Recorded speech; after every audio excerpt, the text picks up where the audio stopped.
حضور اکرم صلی اللہ تعالیٰ علیہ وآلہ وسلم کی پیدائش سے صرف 55 دن پہلے یمن کا بادشاہ ابرہہ ہاتھیوں کی فوج لے کر کعبہ ڈھانے کے لیے مکہ پر حملہ آور ہوا۔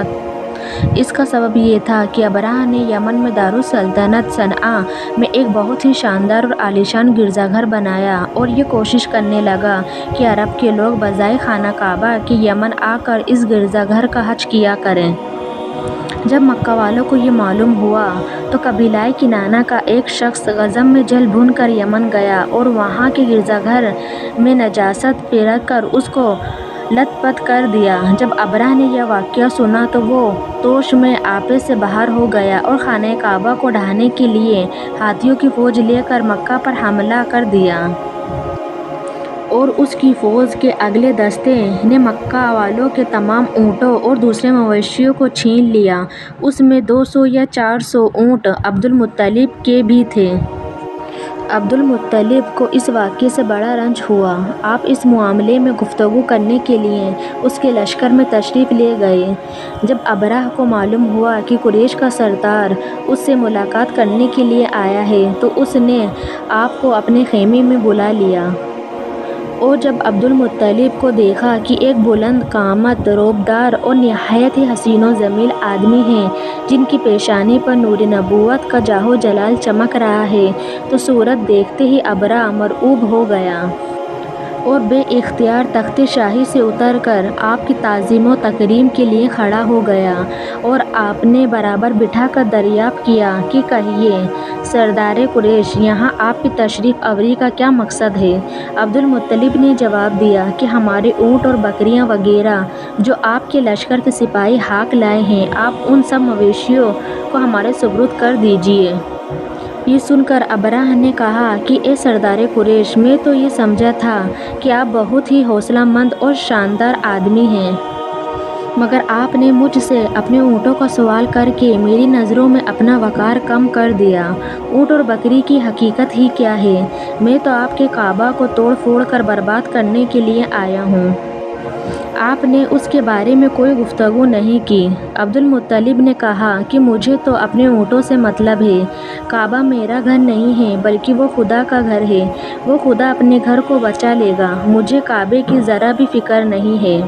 یہ سن کر ابرہہ اپنے فرعونی لہجے میں کہنے لگا کہ اے سردار مکہ، سن لیجیے، میں کعبہ کو ڈھا کر اس کی اینٹ سے اینٹ بجا دوں گا اور روئے زمین سے اس کا نام و نشان مٹا دوں گا، کیونکہ مکہ والوں نے میرے گرجا گھر کی بڑی بے حرمتی کی ہے، اس لیے میں اس کا انتقام لینے کے لیے کعبہ کو مسمار کر دینا ضروری سمجھتا ہوں۔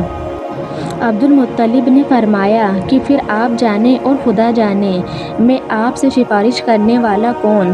اس گفتگو کے بعد ابرہہ نے تمام جانوروں کو واپس کر دینے کا حکم دے دیا اور عبدالمطلب تمام اونٹوں اور بکریوں کو ساتھ لے کر اپنے گھر چلے آئے اور مکہ والوں سے فرمایا کہ تم لوگ اپنے اپنے مال مویشیوں کو لے کر مکہ سے باہر نکل جاؤ اور پہاڑوں کی چوٹیوں پر چڑھ کر اور دروں میں چھپ کر پناہ لو۔ مکہ والوں سے یہ کہہ کر پھر خود اپنے خاندان کے چند آدمیوں کو ساتھ لے کر خانہ کعبہ میں گئے اور دروازے کا حلقہ پکڑ کر انتہائی بے قراری اور گریہ وزاری کے ساتھ دربار الہی میں اس طرح دعا مانگنے لگے: اے اللہ عز و جل، بے شک ہر شخص اپنے اپنے گھر کی حفاظت کرتا ہے، لہٰذا تو بھی اپنے گھر کی حفاظت فرما اور صلیب والوں کو صلیب کے پجاریوں عیسائیوں کے مقابلے میں اپنے اطاعت شعاروں کی مدد فرما۔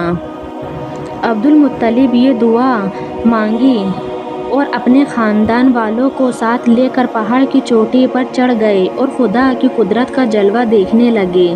ابرہہ جب صبح کو کعبہ ڈھانے کے لیے اپنے لشکر زرر اور ہاتھیوں کی قطار کے ساتھ آگے بڑھا اور مقام مغمس میں پہنچا تو خود اس کا ہاتھی، جس کا نام محمود تھا، ایک دم بیٹھ گیا۔ ہر چند مارا اور بار بار للکارا مگر ہاتھی نہیں اٹھا۔ اسی حال میں قہر الہی ابابیلوں کی شکل میں نمودار ہوا اور ننھے ننھے پرندے جھنڈ کے جھنڈ، جن کی چونچ اور پنجوں میں تین تین کنکریاں تھیں، سمندر کی جانب سے حرم کعبہ کی طرف آنے لگے۔ ابابیلوں کے ان دل بدل لشکروں نے ابرہہ کی فوج پر اس زور و شور سے سنگباری شروع کر دی کہ آن کی آن میں ابرہہ کے لشکر اور ان کے ہاتھیوں کے پر خچے اڑ گئے۔